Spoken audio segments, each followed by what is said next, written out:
First இந்த recipe பண்ணுறதுக்கு stove on பண்ணி ஒரு பேன் வச்சுக்கோங்க. பேன் ஹீட் ஆனதும் இதில் வந்து 1 கப் அளவுக்கு கடலை மாவு எடுத்து வச்சுருக்கேன். உள்ளே சேர்த்துக்கலாம்.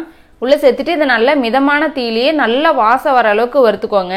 ஒரு 4லேருந்து 5 நிமிஷம் நல்லா வறுத்திங்கன்னா நல்லா வாசம் வரும் இந்த கடலை மாவுலேருந்து. அந்தளவுக்கு நல்லா வறுத்துக்கணும்.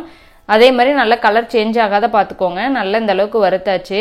இப்போ வந்து ஸ்டவ் ஆஃப் பண்ணிவிட்டு இதை வேற ஒரு பாத்திரத்தில் நல்லா சலிச்சு எடுத்துக்கலாம். மாவை நல்லா ஸ்மூத்தாக சலிச்சு எடுத்துக்கோங்க. அப்போ தான் சூப்பராக இருக்கும். இப்போ இந்த அளவுக்கு நல்லா சலிச்சு எடுத்தாச்சு. இப்போ இதில் நெய் சேர்த்துக்கலாம். நான் 1 கப் அளவுக்கு நெய்யை நல்லா உருக்கி எடுத்திருக்கேன். இப்போ இதை உள்ளே சேர்த்துக்கலாம். நெய் உள்ளே சேர்த்துட்டு நல்லா ஒரு விஸ்கில் ஸ்பூன் வச்சு நல்லா கட்டி எதுவும் இல்லாமல் நல்லா கரைச்சி எடுத்து வச்சுக்கலாங்க. நல்லா ஸ்மூத்தாக இருக்கணும். நல்லா இந்த அளவுக்கு கரைச்சி எடுத்து வச்சாச்சு. இப்போ இருக்கட்டும், நம்ம சக்கரை பாவு காய்ச்சிடலாம். ஸ்டவ் ஆன் பண்ணி ஒரு பேன் வச்சுட்டு இதில் நான் 1 கப் அளவுக்கு சக்கரை எடுத்திருக்கேன். இது உள்ளே சேர்த்துக்கலாம். எந்த கப்பில் வந்து நம்ம கடலை மாவு எடுத்தோமோ அதே கப்லேயே சர்க்கரை எடுத்துக்கோங்க. இப்போ இதுக்கு ஒரு 1/4 கப் அளவுக்கு தண்ணி உள்ளே சேர்த்துட்டு இதை நல்லா வந்து சக்கரை கரைஞ்சி நல்லா பாகு ரெடி ஆகணும். நல்லா ஒரு கம்பி பரம் வரணும். அது வரைக்கும் நல்லா காய்ச்சி எடுத்துக்கோங்க. சர்க்கரையெல்லாம் நல்லா கரைஞ்சி இப்போ வந்து கொதிக்க ஆரம்பிச்சிருச்சு. இப்போ நல்லா பபிள்ஸ்லாம் வந்துருச்சு. இப்போ நம்ம வந்து பாகு பதம் வந்து நம்ம செக் பண்ணிடலாம். இப்போ தொட்டு இப்படி பார்த்தீங்கன்னா நல்லா ஒரு கம்பி பதம் வரணும். இதுதான் சரியான பதம். இப்போ இதில் நம்ம கரைச்சி வச்சுருக்கிற இந்த கடலை மாவு கரைசலை உள்ளே சேர்த்துக்கலாம். உள்ளே சேர்த்துட்டு அப்படியே கொஞ்சம் கொஞ்சமாக அப்படியே கலந்து விடுங்க. இப்போ எல்லாம் உள்ளே சேர்த்தாச்சு. இப்படி கலந்து விட்டுட்டே இருங்க. அடுப்பை வந்து நல்ல மீடியம் ஃப்ளேம்லேயே வச்சுக்கோங்க. நல்லா கலந்து விட்டுட்டே இருங்க. கொஞ்ச நேரத்துலேயே இது வந்து நல்லா திக்காக ஆரம்பிச்சிரும். நல்லா இந்த அளவுக்கு திக்காகணுன்னே இதில் நம்ம வந்து நெய் இன்னும் மேலும் சேர்த்துக்கலாம். நான் ஒரு 1/2 கப் அளவுக்கு நெய் எடுத்திருக்கேன். இதை வந்து ஒட்டுக்கா சேர்த்துக்கக்கூடாது.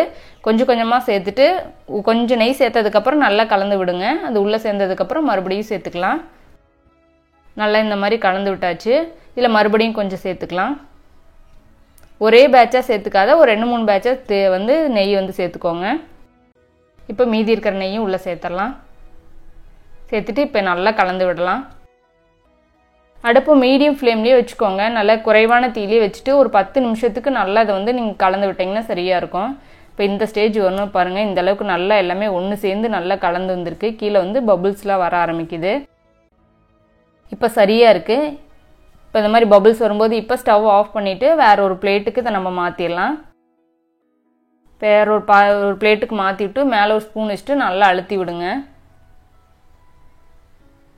அதை இந்த மாதிரிக்கு ஈவனாக நல்லா அழுத்தி விட்டுட்டு நல்லா இது செட் ஆகட்டும். அப்படியே விட்டுருங்க. ஒரு 1/2 ஹவருக்கு நல்லா செட் ஆனதுக்கப்புறம் இதை நம்ம பீஸ் போட்டுக்கலாம்.